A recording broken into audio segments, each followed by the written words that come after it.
उत्तर प्रदेश में विधानसभा चुनाव अभी कई महीने दूर हैं, लेकिन चुनावी लड़ाई शुरू हो चुकी है। और दिलचस्प बात यह है कि इस बार लड़ाई सिर्फ बीजेपी बनाम समाजवादी पार्टी की नहीं है, बल्कि लड़ाई है नैरेटिव की। एक तरफ है अखिलेश यादव, जो पीडीए यानी पिछड़ा, दलित और अल्पसंख्यक की राजनीति को आगे बढ़ा रहे हैं। दूसरी तरफ बीजेपी की ओर से तीन चेहरे, केशव प्रसाद मौर्य, संजय निषाद और ओम प्रकाश राजभर, तीनों अलग अलग दलों से आते हैं, लेकिन इन दिनों एक ही मिशन पर दिखाई दे रहे हैं। और ये मिशन है पीडीए को कमजोर करना और अखिलेश को दलित पिछड़ा विरोधी साबित करना। तो क्या ये सिर्फ बयानबाजी है या फिर 2027 की सबसे बड़ी चुनावी रणनीति? नमस्कार, मैं हूं राकेश और आप देख रहे हैं द भारत नाउ। –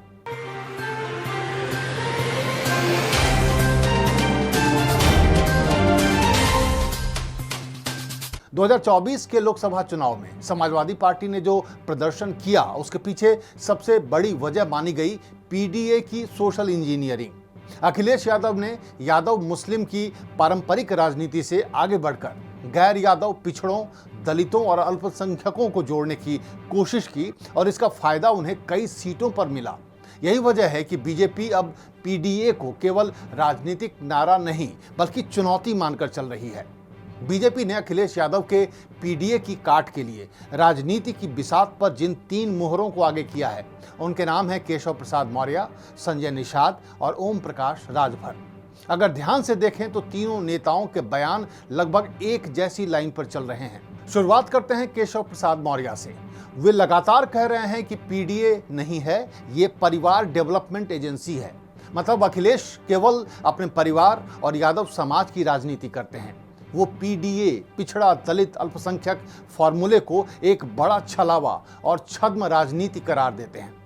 केशव प्रसाद मौर्य का कहना है कि सपा का पीडीए एक चुनावी रणनीति और धोखा है, जिसका वास्तविक धरातल से कोई लेना देना नहीं है।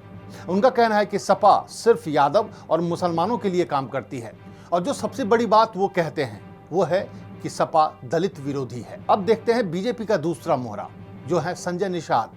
उनका आरोप है कि पीडीए में निषाद, मछुआरा, गोंड, खरवार, मझवार जैसी गैर यादव पिछड़ी जातियों की कोई जगह ही नहीं है।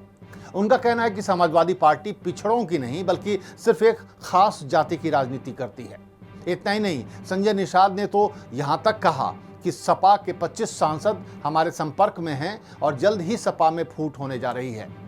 संजय निषाद सिर्फ सपा में फूट की बात नहीं कर रहे, बल्कि ये भी कह रहे हैं कि सपा ने पीडीए के नाम पर पिछड़ों के अधिकारों पर डाका डालने का काम किया है।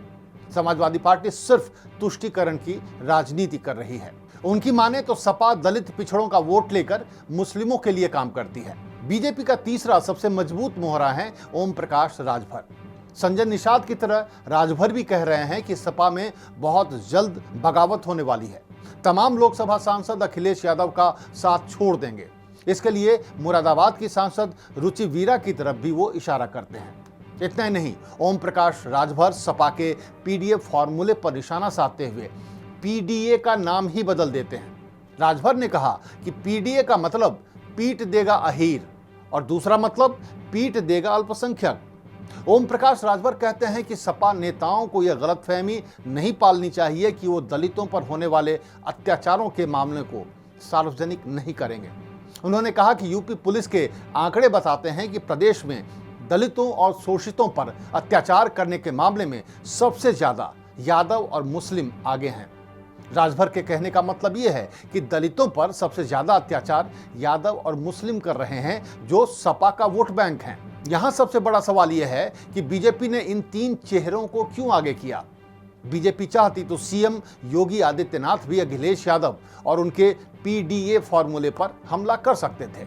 इसकी वजह यह है कि केशव मौर्य, संजय निषाद और ओम प्रकाश राजभर तीनों ओबीसी समाज से आते हैं।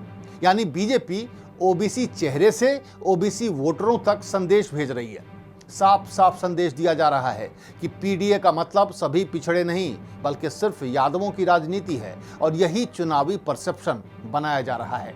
शायद बीजेपी को लग रहा है कि अगर कोशिश की जाए तो गैर यादव ओबीसी वोट बीजेपी की तरफ वापस लौट सकता है, और शायद यही असली चुनावी सवाल भी है।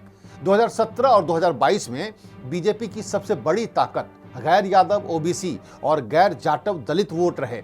2024 में इनमें सेंध लग गई। अब बीजेपी उसी आधार को फिर मजबूत करना चाहती है। यानी अगर गैर यादव ओबीसी को यह महसूस कराया जाए कि पीडीए में उनकी हिस्सेदारी कम है या पीडीए में उनके लिए कोई जगह ही नहीं है, तो वो फिर एनडीए की तरफ लौट सकते हैं। इसीलिए बीजेपी और उसके मोहरे लगातार जातीय प्रतिनिधित्व, सम्मान और हिस्सेदारी की भाषा का खूब इस्तेमाल कर रहे हैं, जिसको लफाजी भी कहते हैं। लेकिन लफाजी से बीजेपी को कोई फायदा होगा, इस वक्त ऐसा कहना थोड़ा मुश्किल है।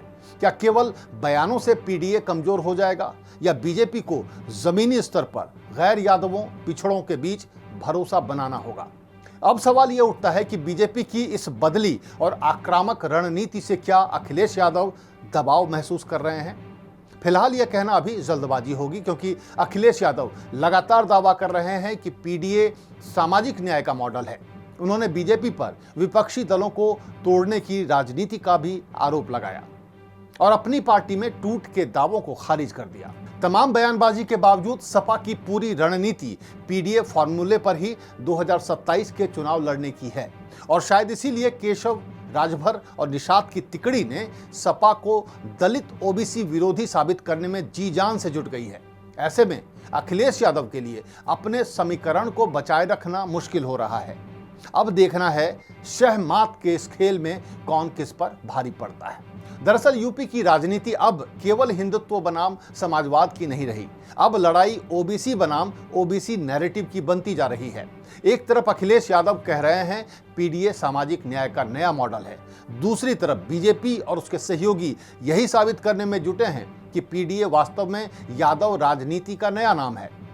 2027 का चुनाव इस बात पर भी तय होगा कि गैर यादव, पिछड़े और दलित किस नैरेटिव पर भरोसा करते हैं। आपकी राय क्या है? क्या पीडीए सच में सभी पिछड़ों और दलितों की राजनीति है या बीजेपी का आरोप सही है कि इसका फायदा सिर्फ एक वर्ग को मिलता है? कमेंट में अपनी राय जरूर लिखें। अगर वीडियो पसंद आया हो तो लाइक करें और चैनल को सब्सक्राइब करना ना भूलें। नमस्कार।